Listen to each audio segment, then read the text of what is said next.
What's up, guys? Welcome back to Full Throttle HQ. I just wrapped up a video right now on timing chain guides, tension or whatever, so I'll put that link after. But I wanted to do a video on the water pump and the thermostat on this engine as well. We're working on a K20 Honda engine for those that don't already know.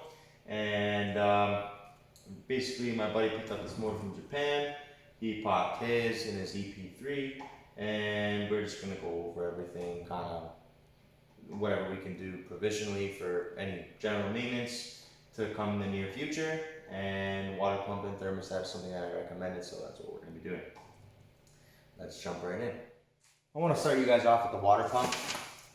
We're dealing with an OE part here, if you could see that there. Anyway, we'll start off with the water pump.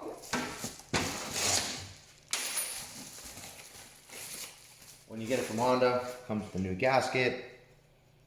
You're dealing with what, 6 bolts, 10 millimeters. Let's go ahead and take them off.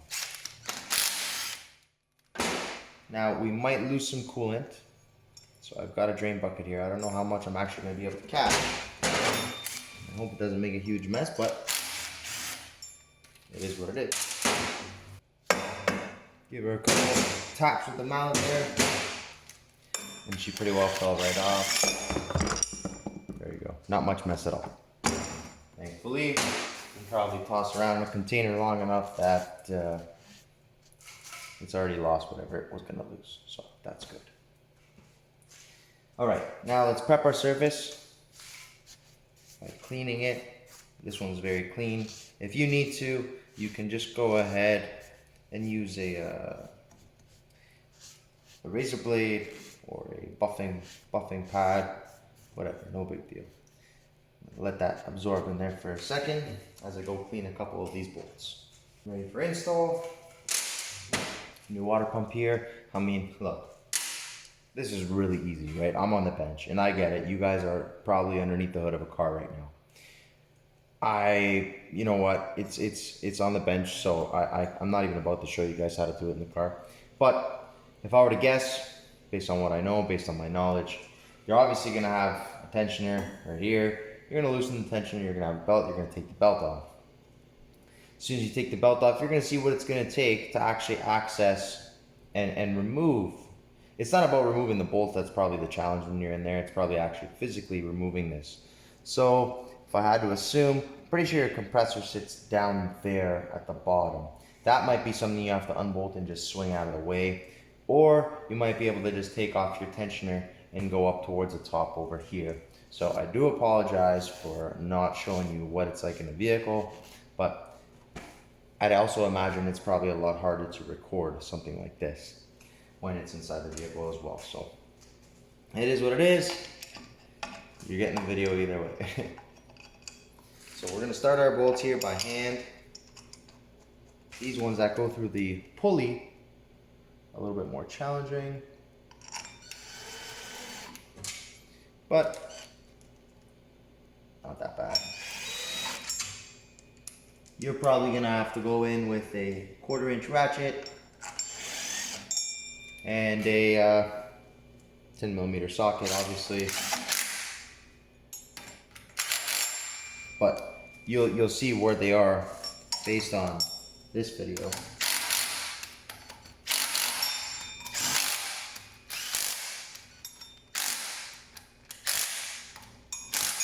One, two, three up here. 1, 2, 3 down here.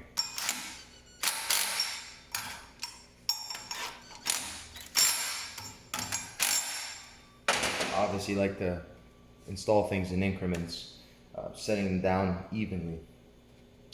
Okay, now let's rotate this motor. And we have our thermostat housing. It comes with thermostat, free thermostat with a purchase of a thermostat housing. Again, Honda part number. Not sure if you can see that. Okay. This is what it looks like. Comes with a gasket again. 3 bolts. 1, 2, 3. This one, when I tried to take off the rat hose, it broke. Obviously it was brittle hard plastic. Well, This is a complete one-piece unit. Held on by 3 10mm head bolts with a shoulder.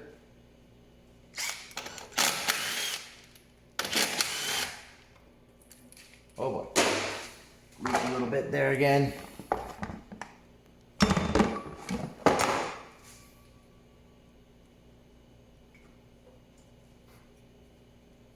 No big deal. Again, let's clean our surface. This one is in very good shape. Plastic is not pitted at all. And you do have a new seal. If your plastic is pitted, go ahead and put a little bit of a gasket maker before you go ahead and put that on. So, installing this guy now, reverse order. The shoulder on the bolts are there so that you do not tighten on the flange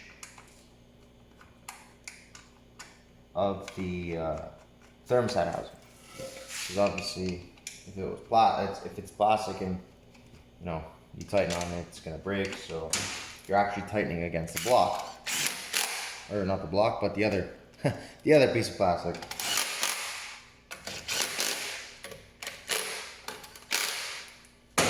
Those are again only 9 foot-pounds, so don't overdo it. Slide your hose back on there. That I believe is easy access inside the vehicle. This one I believe here you have your alternator and your compressor. So that might be a little bit of a fight. But you might be able to go down with this one as well. Depends on what chassis your K20 is in. Shouldn't be too big of a problem. Well guys, and that was a straightforward, quick video on the water pump and the thermostat housing. I know it wouldn't be that quick if it was in the vehicle, but it's all I can do right now for you guys. It was so quick that I feel like I'm missing something, but obviously I covered it all. There wasn't much to it. I hope now that you have a different angle on what's going on under the hood, so that if you have a hard time seeing it, at least now you know what's actually there. So check out my other videos, like, subscribe, and don't forget, full throttle or